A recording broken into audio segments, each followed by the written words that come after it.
The new facilities for the training hub are here to train young people and people in industry in renewable technology and retrofit techniques for British housing. It was designed and built by members of the college and students at the college, and we look forward to continuing our delivery in 2023. We were really pleased and really excited to get this venture up and off the ground.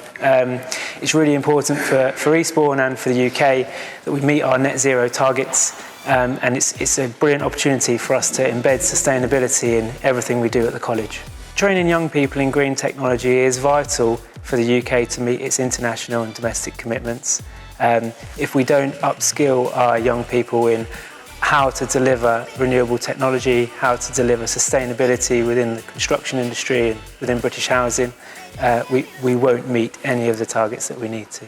As a lecturer, the benefits of the hub are an opportunity to have lots of new equipment, lots of equipment that we can use in our regular teaching and in the new programs that we're offering. And it's a brilliant space for young people to be in that's more closely aligned to what industry is like.